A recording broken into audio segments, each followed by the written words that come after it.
Добре дојавте во За или против. Јас сум Љупчо Цветановски, мој денешен гостин е професор доктор Андон Чибишев, директор на клиниката за токсикологија, универзитетски професор. Добре дојавте.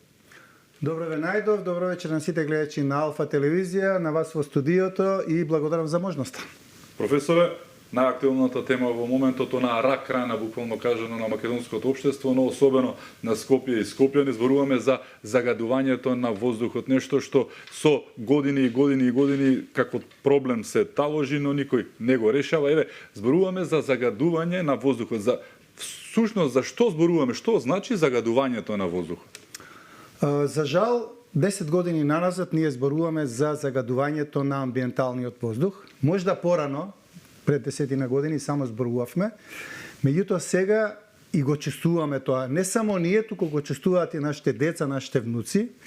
Нешто што ја преокупира јавноста, посебно во периодот кога почнува грејната сезона.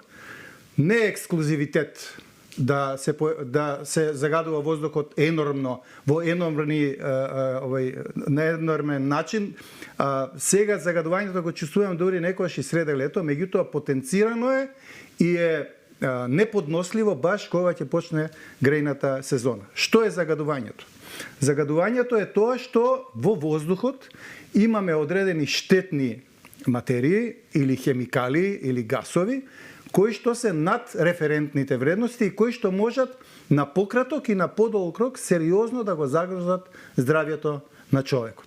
Значи имаме развојна индустрија, урбанизација, многу процеси кои што на некој начин придонесуваат да се загадува амбиенталниот воздух, а од друга страна имаме институции кои што на некој начин не си ја вршат до крај работата и ништо не се превзема таквата состојба да биде санирана.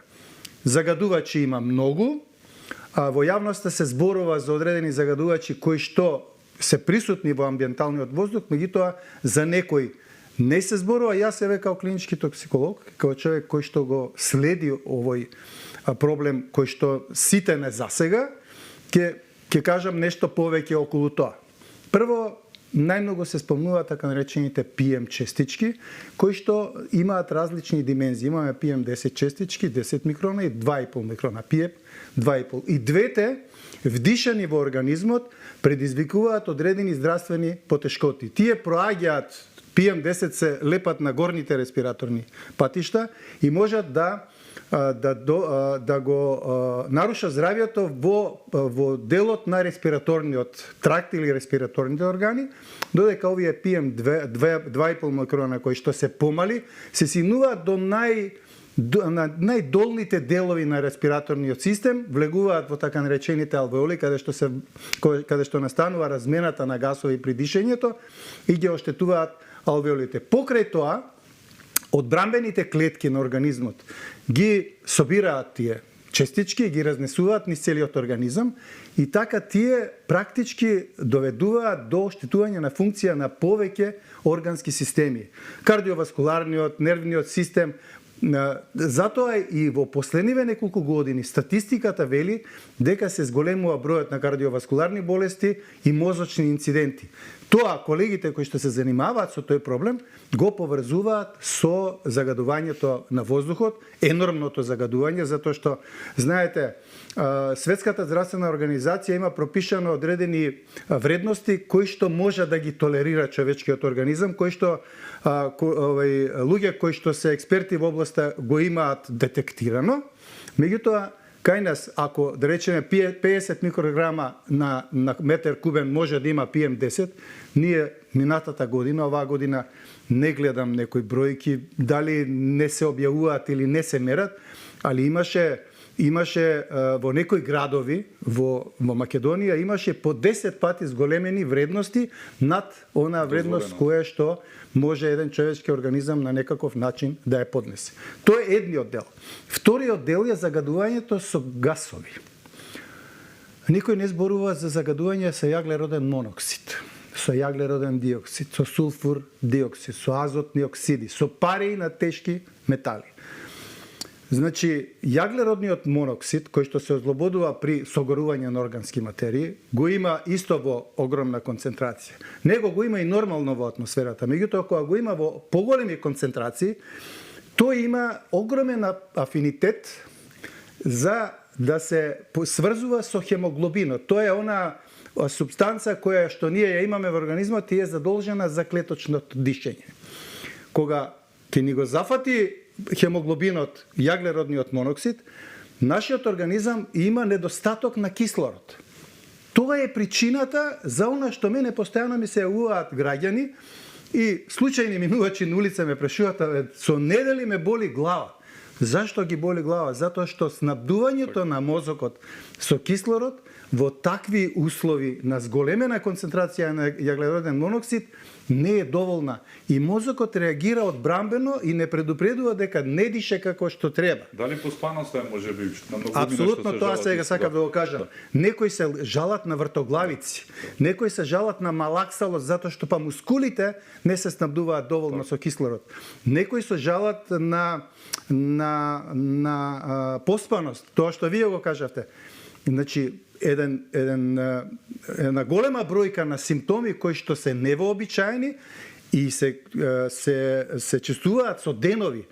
Нема, како да кажам, не знаат граѓаните како да реагираат затоа што не можат само дома да седат, мора да излезат надвор. Што ми излезат надвор, доаѓаат во таа средина што е презаситена со јаглероден моноксид и одма и да имаат, да им се смирила главоболката или сите овие други потешкоти што ги имаат, надвор повторно ќе почнат да ги чувствуваат. Истото се случува и заради зголемената концентрација на јаглероден двооксид. Меѓутоа, сулфурниот диоксид во контакт со телесните течности во горните респираторни патишта формира слаба сулфурна киселина.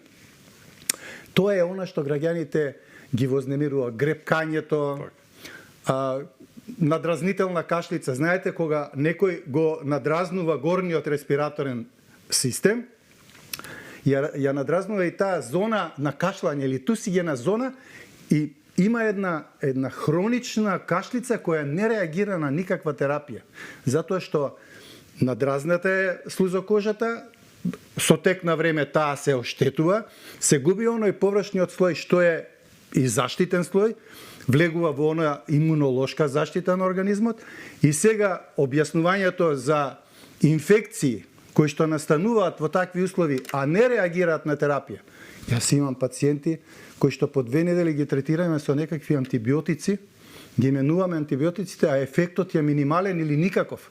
Затоа што оштетена е слузокожата и додека таа се регенерира и ја добие повторно својата функција што ја има во организмот, ќе треба да помине време, али при тоа да немаме загадување, да немаме иритација, да немаме уништување на површниот слој.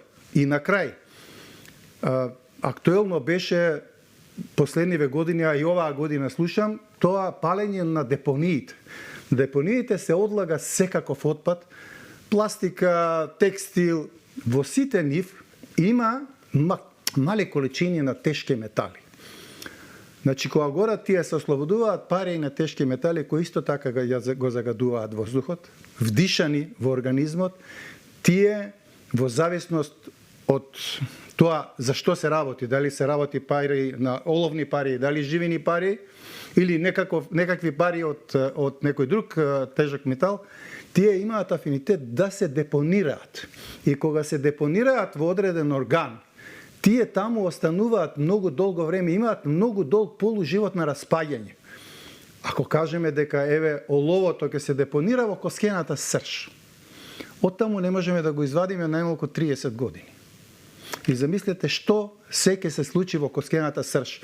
Се менува незината основна функција, се пореметува зреењето на крвната лоза, во циркулацијата се сврлаат незрели крвни клетки, и тие немаат функцијата за која што се задолжени да ја вршат во човечкиот организам. Тоа е причината и за појавата на крвните болести од страна на црвената крвна лоза, белата крвна лоза, леукемии, анемии, секакви. Тоа е причината за појавата на таквите болести и зголемувањето на процентот по последните неколку години. Тоа е најкратко што можам да објаснам. Дали воопшто може да се заштитиме од загадувањето, бидејќи зборуваме за дишење, нели? Како што кажавте и самиот, мора да излезете надвор. Но еве, што би им препорачале на граѓаните сепак колку толку да се заштитат од тоа што ги чека надвор? Видите, апсолутна заштита од ова загадување јас не гледам. Едино со газ маски да се шетаме. Како нели оние филмови што ги гледаме од иднината, апокалиптични сцени во кои што сите шетаме со газ маски затоа што надвор ако ја извадиме газ маската ќе се угушиме за неколку минути. Тоа е апсолутната заштита. Инаку минимална заштита може да направиме иако не е тоа некоја голема заштита со една обична хируршка маска или маска KN95.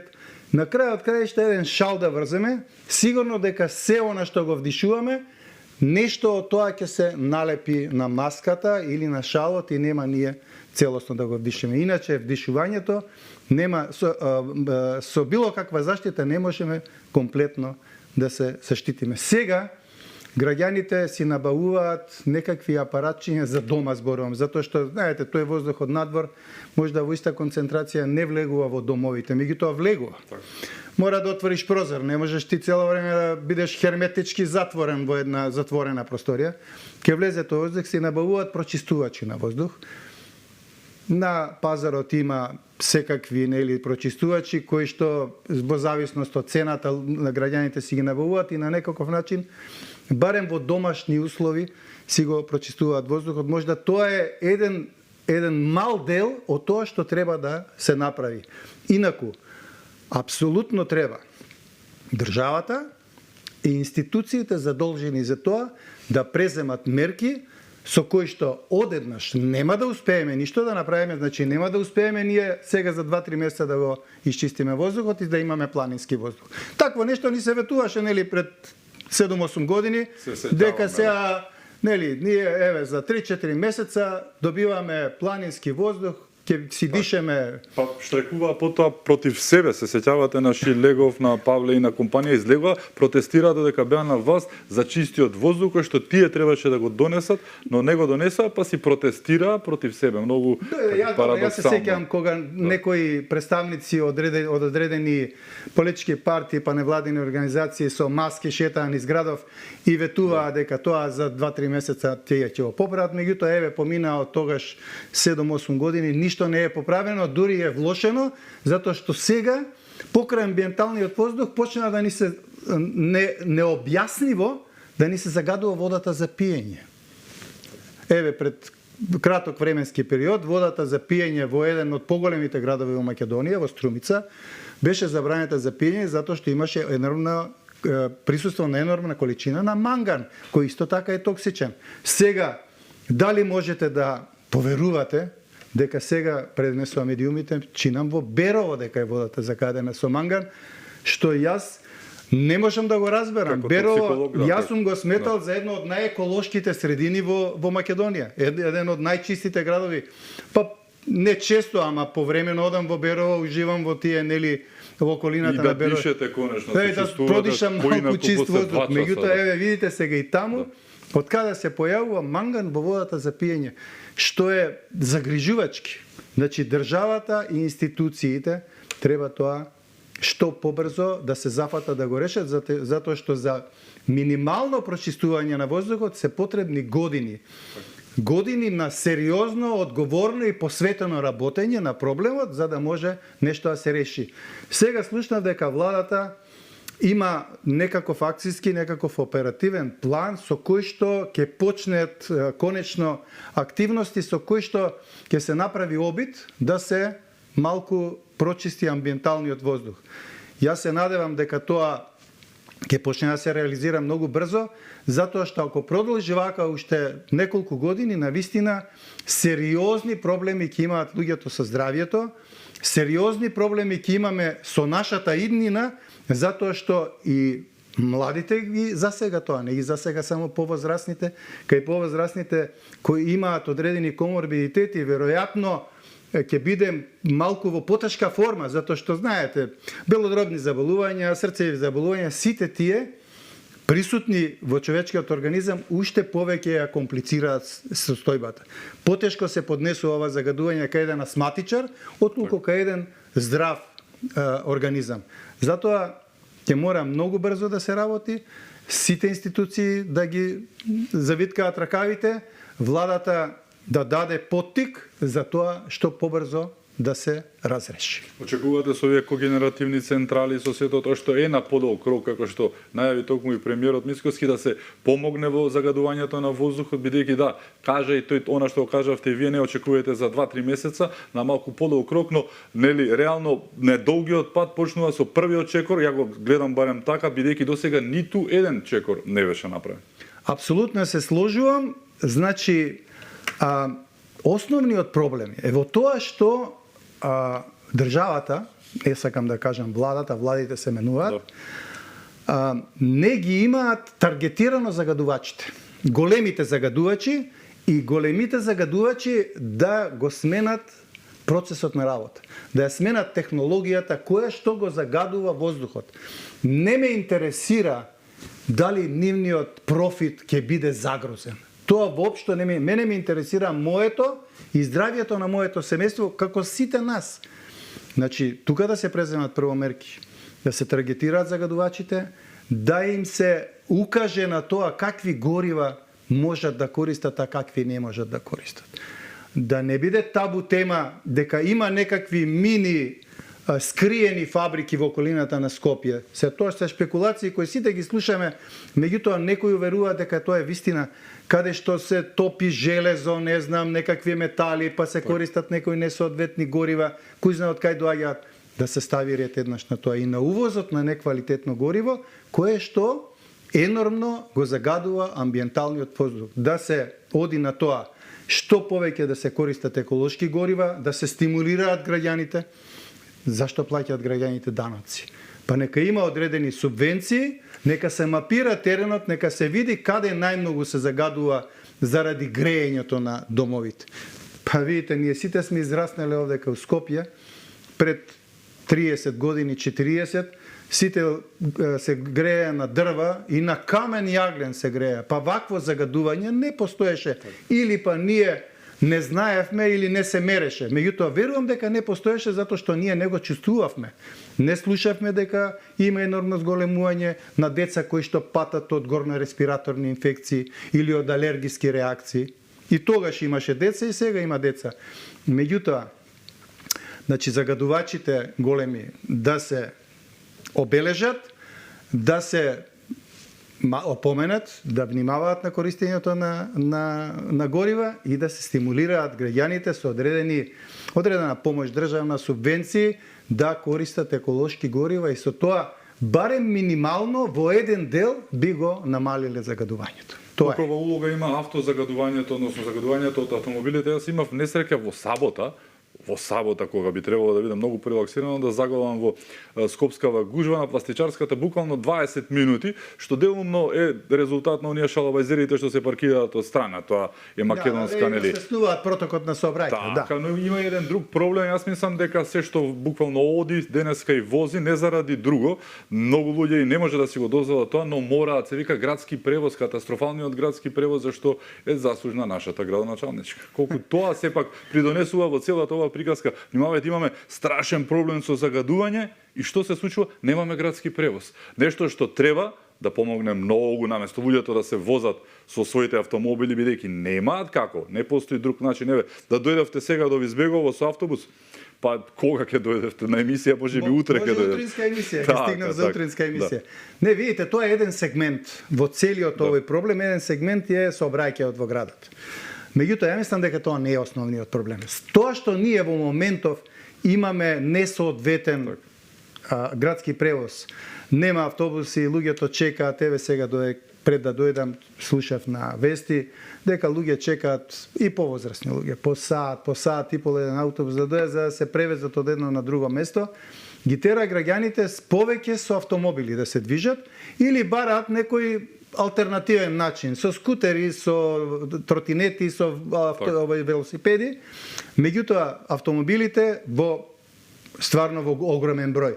Ја додека да дојдам сега до Вие Алфа на телевизија, клиника баш како да се ми требаше многу време затоа што сообраќајот стварно е многу густ наваму кога доаѓаш. Сега има и реконструкции на некои патишта. Да. Клинички центар да го земе.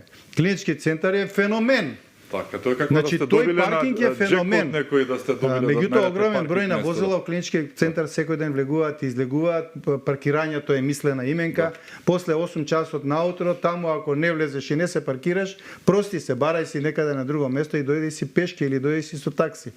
Меѓутоа, видите, во големите метрополи, во светот, има зони во централното градско подрачје каде автомобили не можат да влезат. Не ги интересира кај ќе се паркират.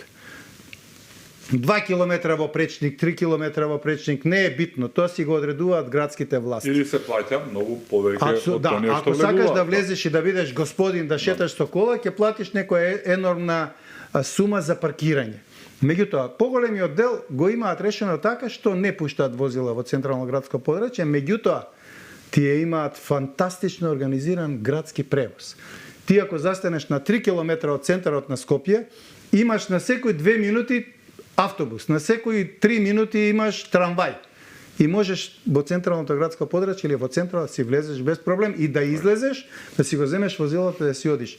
И тоа им е нив, да речеме, као зона без сообраќај и како еколошка зона, во која што не може возило да влезе и не може возило да загадува. И тоа е еден дел со кој што може нешто да се направи, за да малку колку толку се намали загадувањето.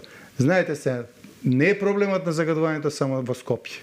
Сега практички урбаните центри, помали и поголеми низ цела држава се загадени, некои помалце, некои повеќе, меѓутоа сите се загадени повеќе од тоа што е дозволено со оние позитивните законски прописи. Ја спомнавме клиниката, клиничкиот центар, вие сте директор на клиниката за токсикологија, во тек се ревизиите, направивте и пописи, реално кажано, што се какви, да не кажам, чуда и врагови начекавте досега таму? Од она што се случувало порано. Јас кога преземав одговорноста да ја менеджирам универзитетската клиника за токсикологија по трет пат,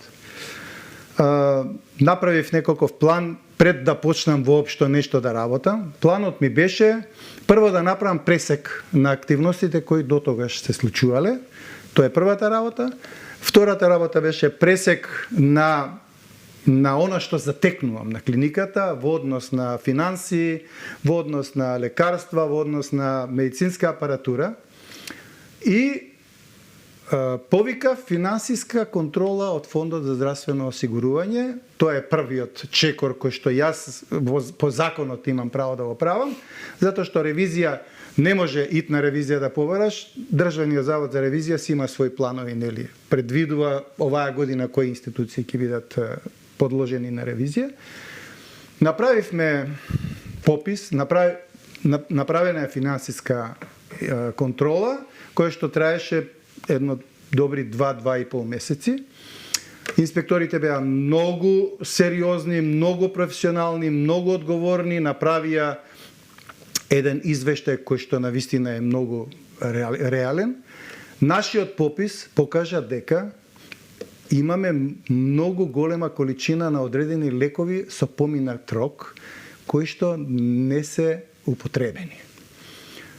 Фрапантна е бројката на одредени медикаменти во илјадници кутии, кои што ние ги затекнавме во магазинот, кои имаат поминат рок, а не се потрошени во рокот.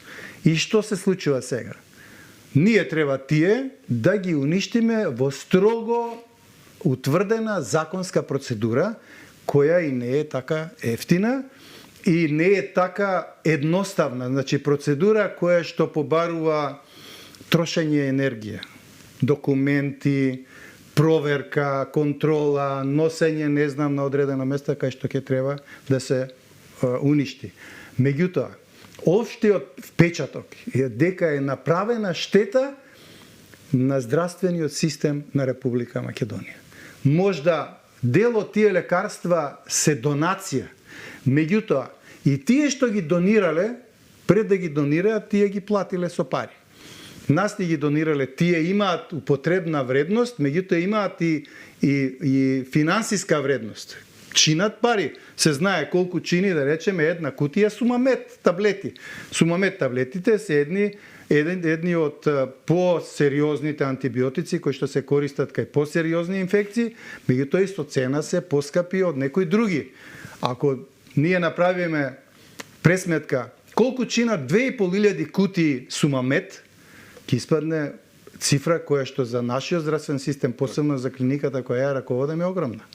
Тоа се 19.000 евра. Толку начекавте со поминат рок. 2.500 толку кутии. имаме 2.500 кутии Сумамет кои што се со поминат рок и не се употребени. Тоа е пола соба да наполните со. Апсолутно има неколку големи кутии кои сега ние, мислам дека во петокот ме информира главната сестра дека процедурата, постапката со Агенцијата за лекови е завршена и дека наскоро тие ќе дојдат, ќе ни кажат каде да ги однесеме за да треба да се уништат. Меѓутоа, да уништиш ти 2500 кутии Сумамет кои што можат да бидат употребени кај исто толкав број на пациенти, навистина не само што е греата, и срамота е. Да.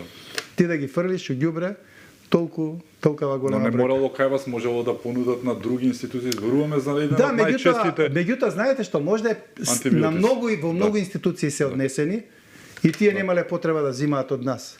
Можда се и нудени на други институции, а не можам да го знам тоа. Меѓутоа јас кажувам што јас затекнав и со што јас се соочувам. Постои основан сомнеш сепак за некаква си кохабитација помеѓу тогашната управа на клиниката и клиниките со некакви си веледрогери, останува тоа отворено, сепак бидејќи така мириса работа. Не можам да тврдам, меѓутоа, знаете, можно е, ќе си дозволам малку и да шпекулирам, да некоја веледрогерија имала вишок на лекарства, ги понудила на една институција, таа ги зима, веледрогеријата е општествено одговорна, нели, донира лекарства, никаде нели не кажуваме дека тие лекови за 1 или 2 месеца нема да може да се употребуваат и институцијата која што ги зима ќе треба после да им го бере гајлето, да се секира или да планира како ќе ги употреби или како потоа ќе треба да ги уништи. А веледрогеријата ќе добие понизок данок. А веледрогеријата сигурно ќе добие медаља затоа што еве е општествено одговорна и донира лекови на здравствените институции кои што нели секогаш кубурат со пари, нема доволно средства и тоа ќе се протолкува во јавноста како помош и како навистина еве има и одговорни луѓе кои мислат на здравствените институции и мислат и на пациентите да им помогнат. Пресметавте отприлика колку илјади евра се собираат само од антибиотиците, но имаше еден лек кој што е за зависниците, нели, замена? Да, има уште еден лек кој во голема количина е оставен и не е употребен, а поминат му е рокот, не знам исто од која причина. Тоа е субститутот бупренорфин, кој што ние го даваме на нашите пациенти зависници од дрога. Ние имаме, според програмите на Министерството за здравство, и ние сме една од институциите во државата кои го даваме тој субститут, а инаку воведен е некаде во 2010-2011 година, кога Македонија беше 4-та земја во Европа која почна да го користи. Имаме исто прилично сериозна бројка на тој лек, на тој субститут кој што му е поминат рокот и не е искористен, некаде околу 47 кутии, кој вака по цената која што е прилично е скап, кој што на пазарот со цената пресметана на пазарот чини околу 4000 евра е штетата, значи вкупната штета е некаде околу 23.000 евра и нешто поситни што има, некаде ќе се соберат околу 25.000 евра директна штета на здравствениот систем на Република Македонија. Не сакам да зборувам дека само клиниката за токсикологија е оштетена, затоа што ние сме дел од тој здравствен систем кој што функционира така како што функционира. Очекувате јавното обвинителство некој да се заинтересира, не е само клиниката за токсикологија, постојано нема ден да не слушнеме за некоја афера на некоја клиника од најразличен тип, но крадени се, да не речам, но крадени се. Тоа е факт, многу пари ги има снемано на различни начини, секаде зборуваме за десетици илјади евра, еве кај се околу 25.000, 40, ваму 30, ваму на најразличен начин парите се отуѓувани од граѓаните, со тоа нели од здравствениот фонд и на крајот велиме леле какво здравство имаме, а имаме благодарение на тоа што некој овие години го правил тоа што го правил. Очекувате јавното обвинителство да се заинтересира за овие случаи па да прочепкаат малку повеќе? Апсолутно очекувам, затоа што финансиската контрола која што е направена на клиниката, на крајот, кога тоа сето ќе биде готово, екипата од инспектори кои ја прават контролата има така наречено интервју со менеджерскиот тим. Ние имавме интервју кој траеше прилично долго, околу 3 часа, на кој што тие ми информираа во детали што се тие во последниве 4 години од функционирањето на клиниката затекна. Ова е само еден дел од тоа што е надвор од законот. Да.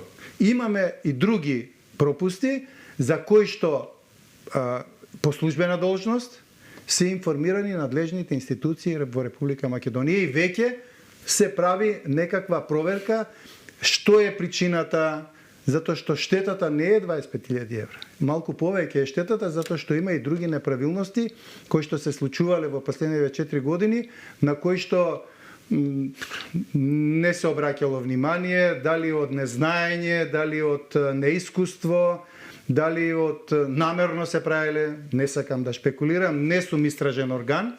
И јас, како сегашен раководител на клиниката, сум должен се што е надвор од законот да го процесуирам до надлежните институции на Република Македонија. Што тие ќе утврдат? Не знам, не сум ни правник, меѓутоа очекувам одговор од нив, затоа што со таквите постапки и активности е нанесена штета на клиниката за токсикологија.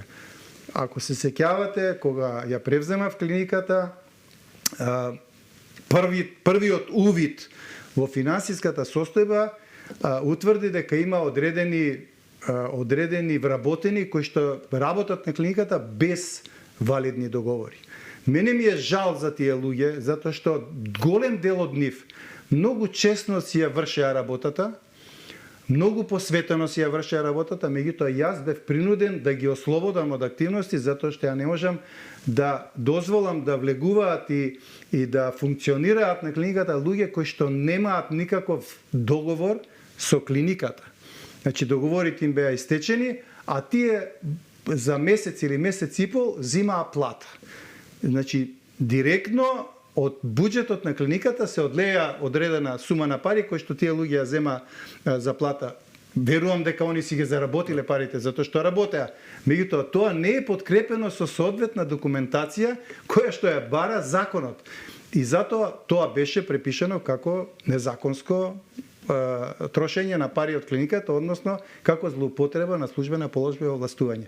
Истото и сега се случува, меѓутоа, еве, не би сакал да шпекулирам, надлежните институции се верувам дека наскоро ќе излезат со одредени сознанија кои мене како раководител сигурно ќе треба да ми бидат соопштени и што ќе се случи понатаму, навистина не знам, чекам и јас да добијам информации, да не шпекулирам, да им наштетам на истрагата, вака нека си тераат они, ќе ни соопштат наскоро веројатно. Верувам внесовте новини бидејќи не сте севте на оваа позиција во однос на она што го начекавте, како и што сторивте за да подобро функционира клиниката, па и ќе сторите за натаму. Видите сега, сите клиники по смената на власта, од оние информации што јас ги имам, а и постојано ги слушаме на координации во Министерство за здравство или меѓу нас кога имаме координации, директорите на клиниките, најголем број од клиниките се во големи долгови. Ако ви кажам дека информациите за Универзитетскиот институт за онкологија должи, не знам, над 200 милиона денари, па други клиники исто над 100 милиони, што се огромни средства. Тоа треба на некој начин да се компензира, за да можат клиниките да се вратат на нула и да почнат нормално да функционираат. Јас таков проблем во моментов немам, че финансиски проблем немам, меѓутоа имам кадровски проблем, во кадровски колапс сум, затоа што 18 луѓе кои кога ја преземав клиниката да работеа, јас морав да ги ослободам, јас сум минус 18 луѓе. Сега се обидувам да ја организирам работата со оној персонал што ми преостана. Функционираме уште. Тоа е едниот дел, значи кадровски ќе мора да бидеме доекипирани. Веќе сум во контакт со надлежните министерства, што побрзо тоа да го разрешиме. Во поглед на медицинска апаратура, во изминатиот период нешто многу не се направи и она апаратура која што претходно беше набавена веќе е застарена, на некоја веќе и поминува рокот на употреба, ќе треба да се обнови. Универзитетската клиника за токсикологија е една единствена таква институција на територија на Република Македонија. Дури и на овој дел од Европа е единствена таква институција, затоа што соседно Косово нема токсикологија. Мислам дека чиста токсикологија нити Албанија има, нити Грција, Бугарија и Србија имаат сериозни институции кои се занимаваат со клиничка токсикологија. Јас сметам дека нашава клиника треба максимално да се обрати внимание и да се опреми.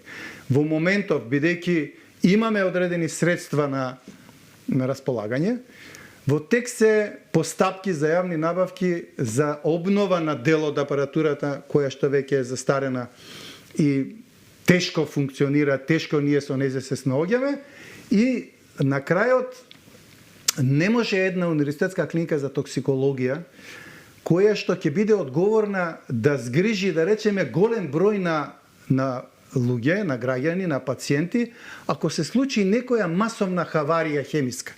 Еве сега, кога беше последниот пат масовно труење имаше во зградата што гореше во Чаир или да. Ние, значи, за краток временски период, некаде од 3 после полноќ до утрото до кај 9-10 имавме преку 40 пациенти примена. Замислете, кадровски ние можда ќе ги покриеме, меѓутоа на тие пациенти треба да им се направат софистицирани токсиколошки исследувања, за да видиме ние со што се соочуваме. А клиниката за токсикологија толку време постои над 30 години, немаме современа токсиколошка лабораторија. Имаме некоја токсиколошка лабораторија која што прави само некои основни исследувања, основни токсиколошки анализи. За друго, ние мораме да контактираме со Институтот за судска медицина и криминалистика или со Институтот за медицина на трудот. Јас сметав, како сегашен раководител и мојот менаџерски тим, дека клиниката мора да има таква лабораторија. Во моментов ние имаме одредени средства со кои што можеме, можда не она најдобрата, меѓутоа некоја средна класа лабораторија да набавиме, да биде инсталирана на клиниката и клиниката да ја преземе одговорноста пред граѓаните на Република Македонија, пред пациентите, дека ние ќе работиме одредени токсиколошки исследувања кои што во државата досега не се работеле. И во тек е постапка да набавиме таква лабораторија. Значи, имам неколку постапки за осовременување на исследувањата и работата на клиниката, за развој на клиниката, нели, со таа лабораторија ќе се создадат можности за наука, за истражување, за пишување научни трудови со кои што ние ќе настапиме во светот или ќе конкурираме во светот, и некои медицински апарати на кои што веќе, нели, Завод на времето ги остарел и мора да си одат у пензија, да ги обновиме или да купиме посовремени со кои што ќе пружаме поефикасна здравствена заштита. Имаме уште многу теми за отворање, ќе зборуваме за аферите кои како печурки под дожд никнуваат во здравството, предизвикани од претходната гарнитура, ќе зборуваме за актуелните состојби во здравството, но и за излезните решенија. Со нас е професор доктор Андон Чибишев, се враќаме веднаш по рекламите, останете со нас.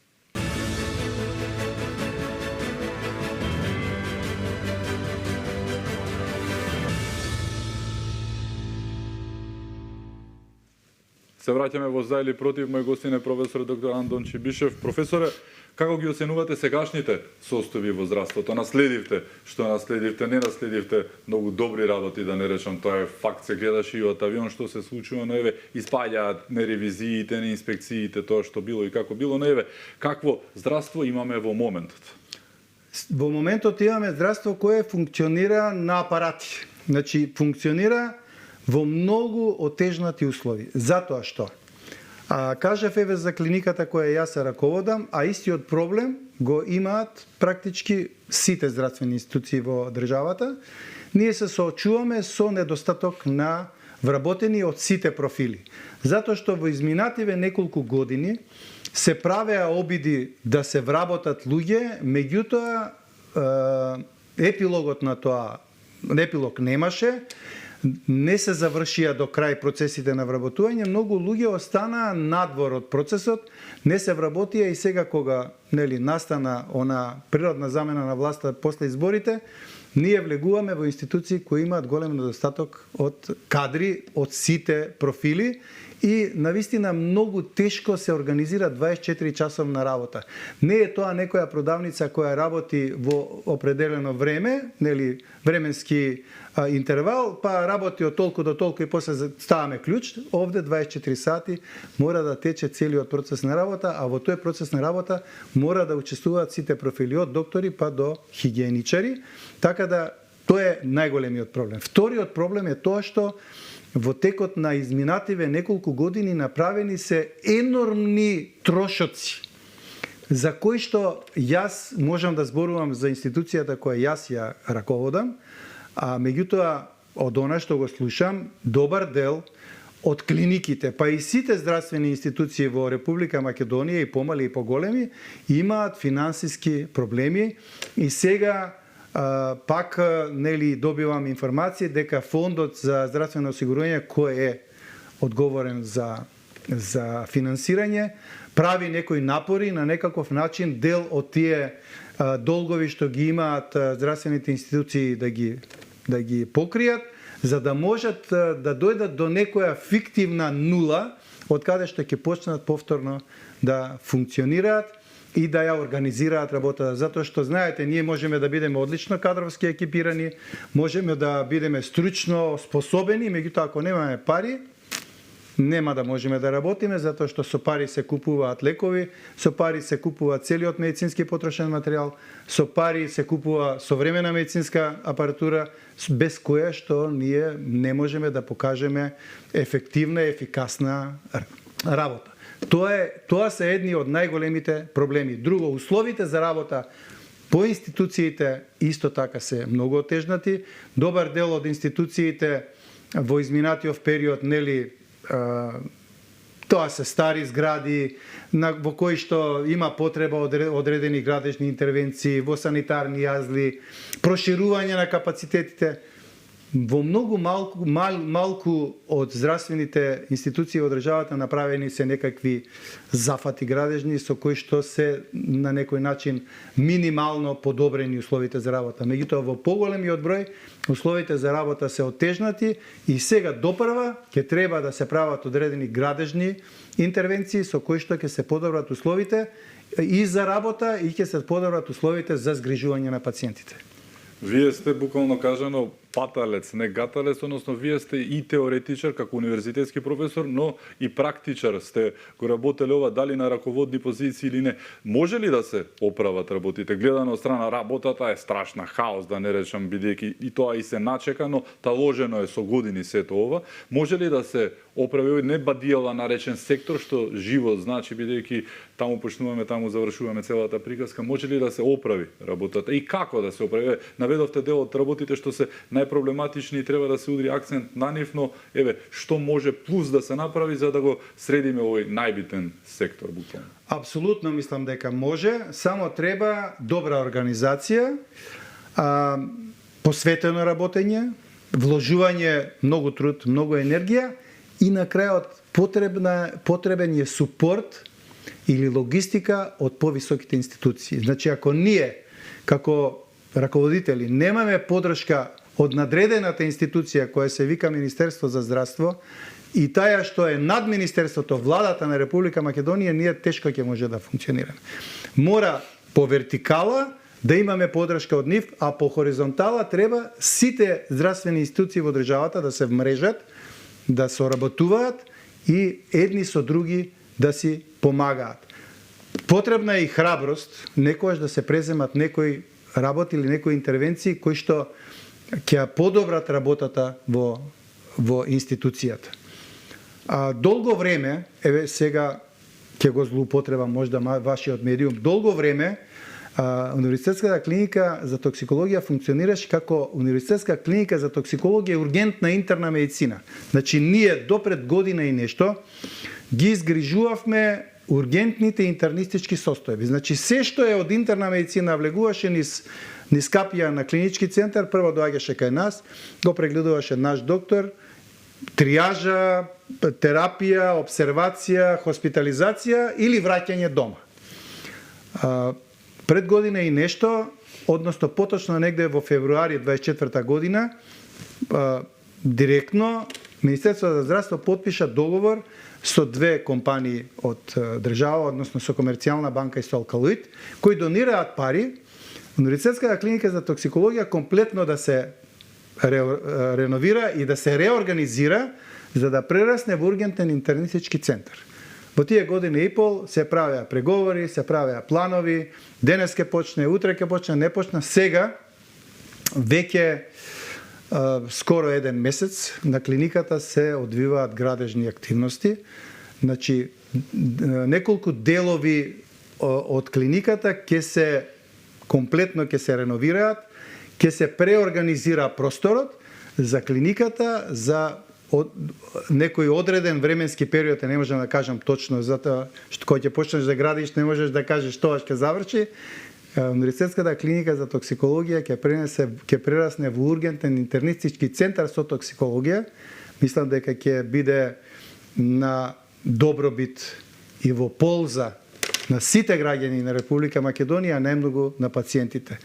Се надевам дека истиот ќе биде соодветно кадровски екипиран, затоа што во моментот кадровски ние не можеме да почнеме да работиме. Ќе треба да се вработат млади доктори, млад персонал кој што ќе биде обучен и спремен да пружа ургентна помош, односно ќе бидат обучени да се справуваат со најтешките состојби во медицината, и се надевам дека ќе добиеме современа медицинска опрема. Се планира нели во истиот да има компјутеризирана томографија, да ги има сите кабинети за одредени прегледи, да има магнетна резонанса. Значи, тоа ќе биде центар во кој што ќе доаѓаат пациенти неразјаснети, нејасни, ќе се третираат, ќе се разјаснуваат, ќе се префрлаат на други клиники, ќе се хоспитализираат во еден краток временски период или под примена терапија ќе се враќаат дома. Да заврши времето на лутање на пациентите. Ќе влезе, доаѓа на една клиника, го прегледува доктор, вика не си за мене, оди на таа клиника. Таму го гледа друг, не си ни за мене, оди на трета клиника, и пациентите вртат у круг, не може да добијат соодветна помош и заштита, и често пати се случува револтирани и уште поболни да си одат дома. Или во меѓувреме да се случи некој инцидент, па да завршат некаде на некоја клиника како хоспитални пациенти. Значи, тоа мора да заврши, да се знае каде доаѓа пациентот хитен, кој го гледа и кој понатаму го триажира и го упатува каде треба да оди за да добие соодветна помош.